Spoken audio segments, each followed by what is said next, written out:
Hello, NARC troopers. Today I want to talk to you about mercy and compassion and empathy and how we need to have that both for ourselves and how it could be part of the healing trajectory to try to remember that we need to have that for all human beings. And I think about this in terms of what's going on in the news and in the world today, and whether it's the Ukrainians or homeless people or just any variety of disenfranchised, suffering, marginalized, and objectified peoples who have not been treated fairly and who are abused, tortured in some way, at the mercy of people trying to subjugate them or disrespect them some way. Or maybe they're just lacking basic human needs. Like everybody deserves a certain kind of dignity. Everybody deserves, everyone deserves basic human needs: shelter, food, safety, that kind of thing, right?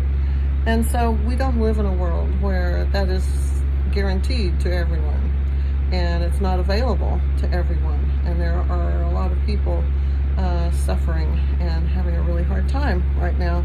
And throughout history, it's nothing new. It's been that way. I mean, it's just right now it is coming into light, some things, because we're sort of in transition, and hopefully we're readjusting some of our values and priorities and perspectives about the world around us.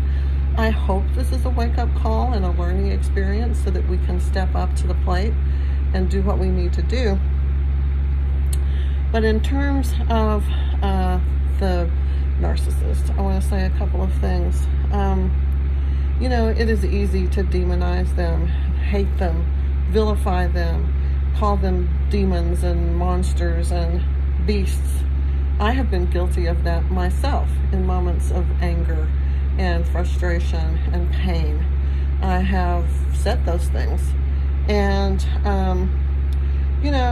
I think if I were going to be honest with myself and with the situation, I would have to say that there's probably no other mental illness that is as incurable, hopelessly filled with just a constant need to trick oneself just to get through the day, the week, just to get through your life, that you have to, there's no other mental illness that totally wipes out a person's identity.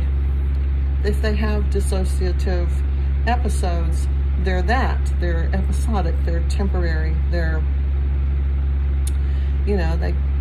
get back in control of their faculties at some point, or they can be medicated through prescription drugs. A little lithium, Prozac, a little drug cocktail of this and that can level them out so that they don't suffer and they don't have these symptoms or manifestations of their mental illness. I have mental illness in my family. It's like everybody in some way or the other, starting with my mother. I was raised by a person with severe, profound mental illness, and I went on and recreated that dynamic in my adult life 3 times. And I think it's important to say that was me. The narcissist cannot take you by force. They seduce you so you come willingly. And they can't keep you there technically by force. You're not a hostage held at gunpoint. You could leave, but you don't. And there's a lot of complicated things going on there. And there are a lot of reasons why you may be unable to escape and do what some part of you probably recognizes is the right thing. Maybe for your children, maybe for your family, maybe for yourself. You kind of know on some level what it is, but you certainly can't do it. You certainly can't manage to cut and run. It's just not something that you're able to do. So I want to say it's like the people who are in these relationships with the narcissist have special needs and special wounding and unique injuries that make them vulnerable and needy in certain ways, so that the narcissist can prey upon them and manipulate them and seduce them and control them and essentially take them over and co-opt their existence and sort of steal their identity and leave them with nothing. Essentially, right? That's kind of what happens. So it's really easy when you're on the receiving end of that kind of treatment, where you're treated with such cold disregard, and it happens so suddenly. It just flips on a dime. 1 minute it's I love you and we're gonna live happily ever after, and 5 minutes later I hate you and I don't care about you and I just want out and just leave me alone and let me go. And how could that be? You know, that there's this shift. But that's all part of the whole narcissistic cycle. And, you know, rest assured, it's being repeated again with someone else.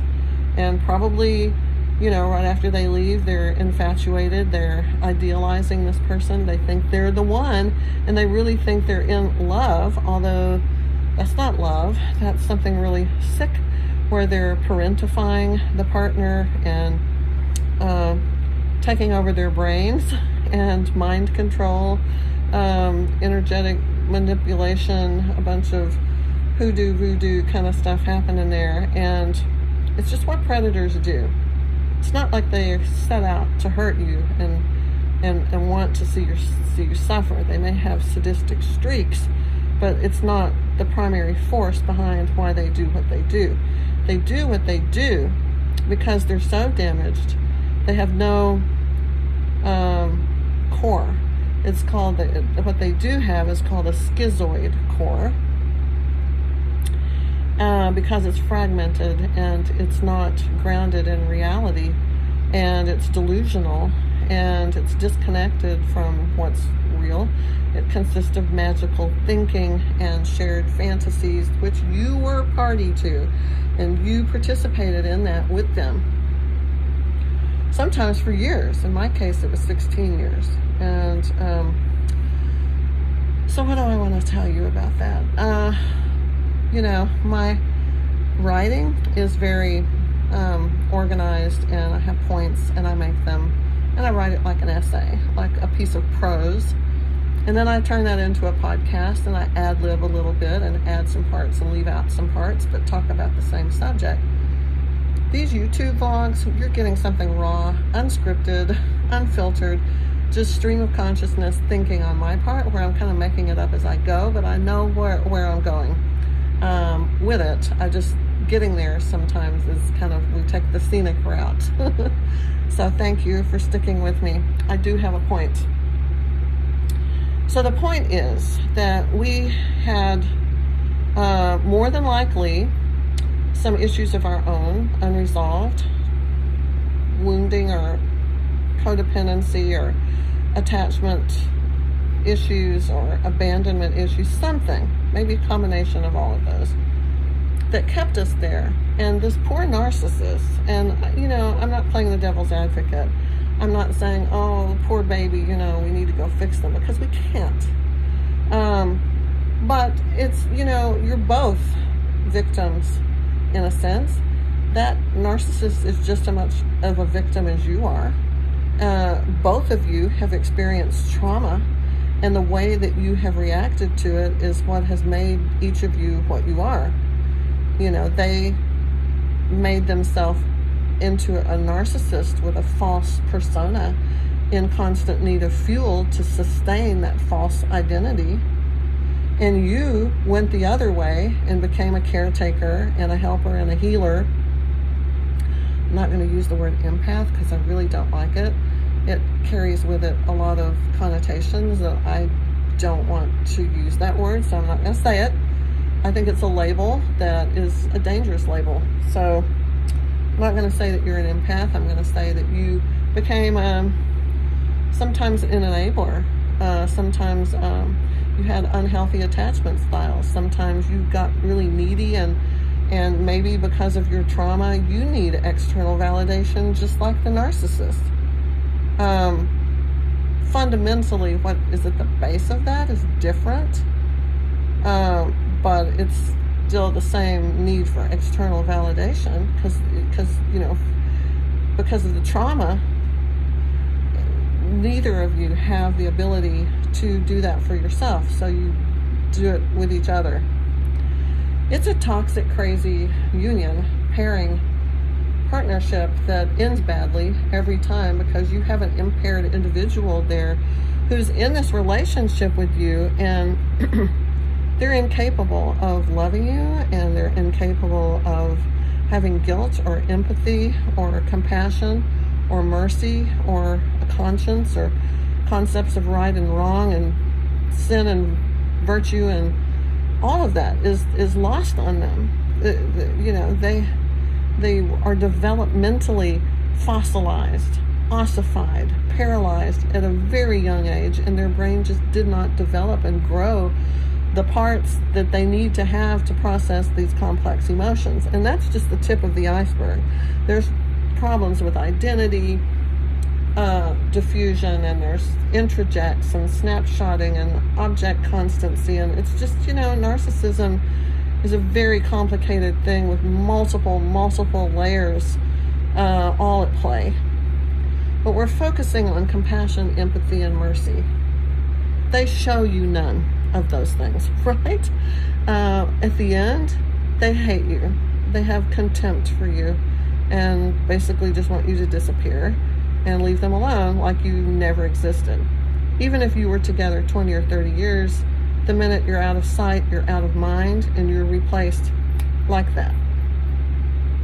That's tough to accept. Being erased, being completely rendered non-existent is probably the worst part of all of this.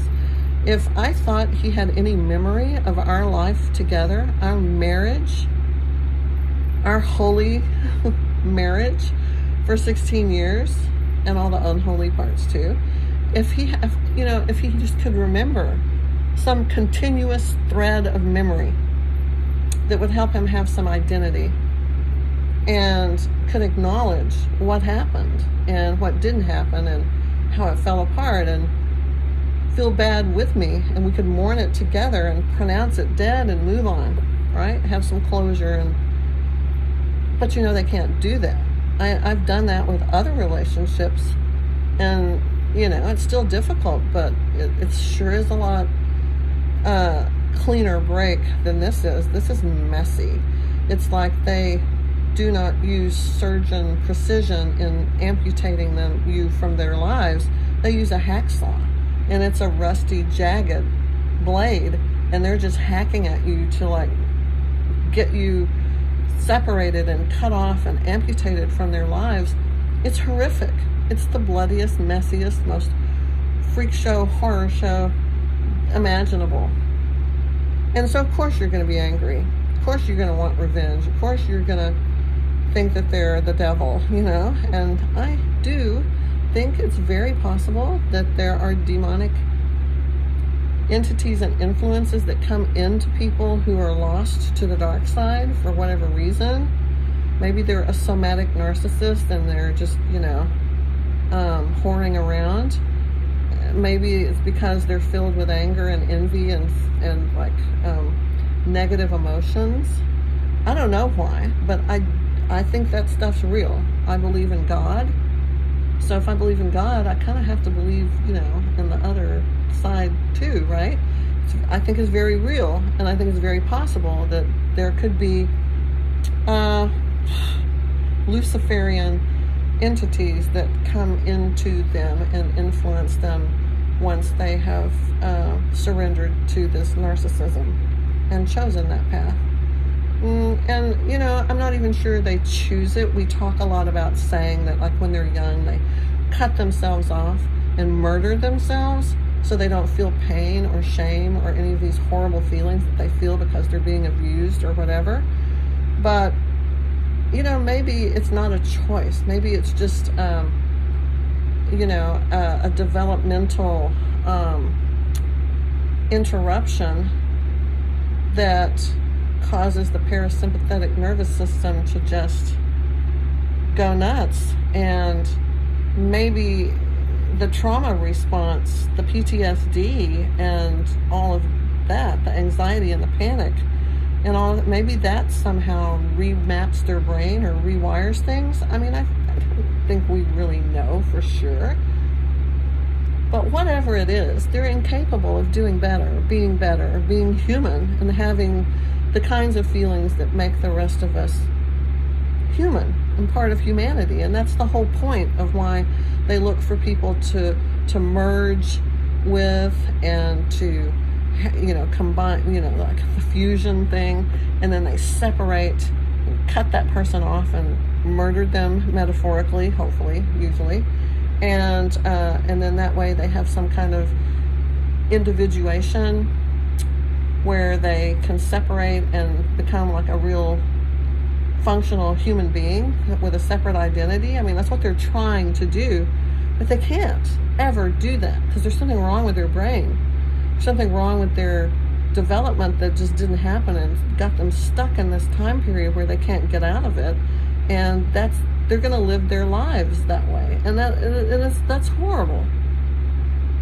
That is a horrible fate that you wouldn't wish on anyone. So and I'm not going to use the word empathetic individuals, but I will say as individuals with compassion and mercy, I think we have to look at this as that we were in something with someone who had a mental illness, a profound, life-changing, life-altering, incapacitating mental illness. And for whatever reason of something that we needed to work on, that we needed to acknowledge or improve or be aware of or whatever, being in a relationship with them does kind of wake you up and force you to face the music and to try to fix whatever your own issues are. And, you know, in the beginning, man, how I resented people saying that. I was like, oh my gosh, I didn't ask for this self-improvement forced course in how to be better. I was fine. I was happy in my little shared psychotic fantasy with this guy because there were bright colors and music and dancing and, you know, most of the time it was pretty awesome. And then when it was pretty abusive and crazy and perverse and awful, you know, you just kind of look away and say, oh, okay, I'm not seeing that part. I'm just not going to acknowledge it because I know the good stuff's coming any minute. Maybe we're not supposed to live our lives that way, in that it's like we are also sick when you're in that sick dynamic. You're also mentally unwell when you're in that with them because it's not real. It may seem better, more intense, more fun, more lovey-dovey, whatever, but it's not. I mean, it's not okay because it's not real, because it's all just them pretending to be a real human when in fact they are not. So should we feel sympathy, empathy, compassion, or mercy for the narcissist who has in many cases ruined our lives, and we let them do that? We could have left, could have saved ourselves, spared yourself and everyone else the pain, but we stayed and we let them destroy us. Why would we hate them and want to harm them when that's just what they are, and they're sick, they're mentally ill? It's kind of like that question, if a mentally ill person murdered someone in your family, because they were hearing voices that said that person was, a monster. And when they looked at that person, they saw like a multi-headed Medusa snake creature. And that's what they were seeing, and that's what they were believing when they harmed that family member. Do you want the death penalty? Is that justice? Because this person is off their rocker, right? This person is like, cuckoo for Cocoa Puffs. Is that justice to take away their life because they took away your person's life, even though they didn't know, they didn't choose it, they didn't knowingly, willfully do that in a conscious kind of way? They were seeing a monster with, fangs and blood dripping from the eyeballs, and that's what they saw when they committed the crime. That's hard to wrap your mind around. This is a tough subject, guys. It's hard to imagine what you do with somebody who pleads they're innocent by means of insanity, because they really are insane, right? They're really insane. So what do you do with that? That kind of, leaves you high and dry. You're never going to get justice. You can have them executed. You can have them killed. Is that justice? Is that going to bring you any kind of peace or resolution? You think it might? Like, oh, hell yeah, that would feel really good. I used to have all kinds of fantasies about things I wanted to do to my husband after he left and after everything he put me through. It was, of course I did. But I kind of felt guilty most of the time when I had those thoughts, because I thought, this person is nuts. This person is mentally ill. How can I want to harm them? I negotiated with myself. Well, I couldn't kill him. Maybe I could just, do this, that, or the other to him. It's kind of fun to think about all the things I could do. But no, I want to tell you, it's not what was my message tonight. The message is, you got to let that go. You got to stop wanting to hurt them because they hurt you. You have to stop wanting to kill them and to get justice, because they, at least metaphorically, murdered you. They did. They metaphorically murdered you. So is that, tit for tat, eye for an eye, tooth for a tooth, or however that goes? I don't know. I kind of think that if we are going to be righteous, holy people, that we really need to develop some kind of compassion for their mental illness. And even though they just absolutely wrecked us and our lives, and we let them, even though that happened, there is no justice to be had, or vengeance, or any of that, when the person is mentally incapable of accepting responsibility for knowing what they did, for believing what they did, for doing it, for choosing it on purpose. It's like they didn't. It's just how it works. That's what they have to do. These are the things they have to do to survive, and you're just collateral damage. That's all you are. My husband sat with me at a acai bowl place here in Austin.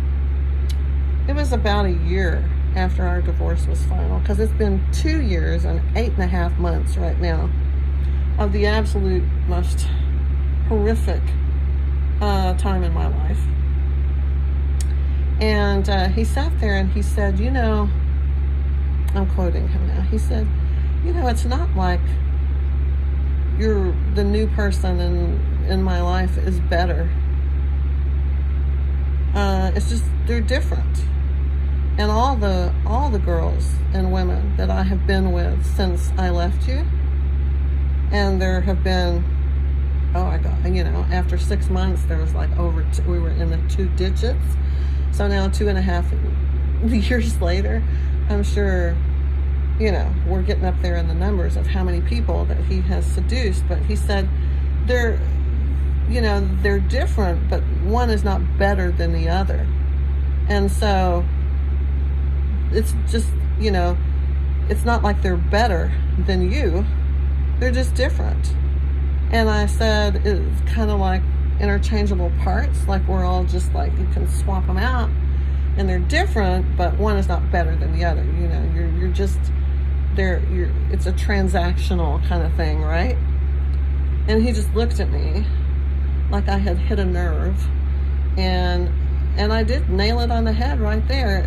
The relationships are transactional. He's getting what he needs from them, and he's playing the role that he played with me, the loving husband, the loving partner, the sweet and kind and generous and charitable and smart and talented, and let me say again, just so sweet. He was so sweet. Never raised his voice, never yelled, never got angry, just so sweet.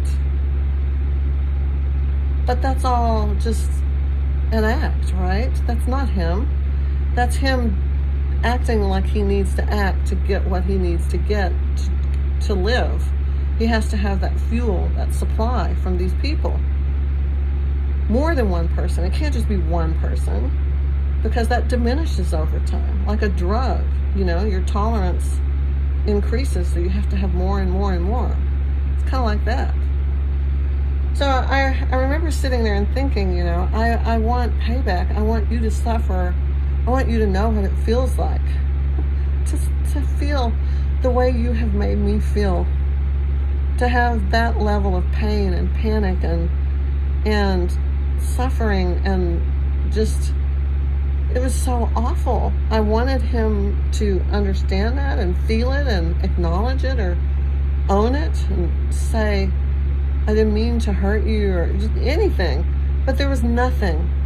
All he had to offer was, don't take it personally. They're not better than you. They're just different. And I need that. So to just say, well, you're just an interchangeable part.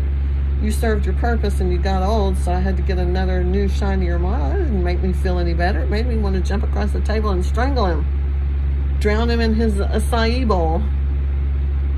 But I didn't, and I won't, because you know why? Because I need to develop compassion for his illness, for what he is, for what he will never be, for what he can't feel. It's like he doesn't choose to not feel it. He can't feel it. It's not available or accessible to him. I don't have to feel sorry for him and do the, oh, you poor sweet thing. He's not a sweet thing. He's just acting. He's a broken thing. He's a sick thing. I heard Sam Vaknin say something. I'm going to leave you with this, and this will be the last thing I'm telling you today. He said, I don't remember the context, but there were, he has the most awesome analogies for what a narcissist is. I just want to name that. I just really like how he equates it to things that really stick with you, the image, and it's like, oh, okay, I'm going to remember that. That's going to help me heal. But he said this awesome thing about, I can't remember the group of people, but they would kidnap babies and put them in these giant jars, kind of like the women that wear the rings on their neck, and then their neck turns out to be like this long, and they can't even hold their head up if they take the rings off because their neck has grown into like a little pencil or something. These babies would grow into the shape of this container that they were put in. And they grew up into, like teenagers, adolescents, being contained in these vessels. And then they would break the vessels, and they were still deformed into this contorted, twisted, freak show shape. And that is the narcissist, my friends. What happened to them grew them in a deformed and perverse freak show kind of aberration. And even though the containment vessel is broken, they are out of that abusive situation. They're away from the people that did this to them, and they're adults now. they're still misshapen, contorted, twisted, and it still controls their whole life, because that's how they experience the world, as a Quasimodo or something, without a heart and a soul, whatever we want to ascribe that definition to. They have a schizoid core in psychological terms. They're hollow, they're empty, and they're just trying to be a real person, and they can't, because they're all twisted up and perverse and deformed and awful. And that makes me feel compassion. That makes me feel like I have to accept that and let go of any anger that I might have, or desire for justice. There is no justice here. There is no real closure here. You have to give it to yourself. There is nothing that makes sense. So just know that, guys, and take that message with you. Think about it, marinate in it, and drop me a note. Let me know what you think, if you agree with that or not. I think we all have to learn to be a little bit more compassionate, forgiving, and kind about people who just can't do better, can't be better, and they never will. But we can, so let's go. Let's do it. And I'll see y'all again soon. Thanks for being here with me. Much love. Bye.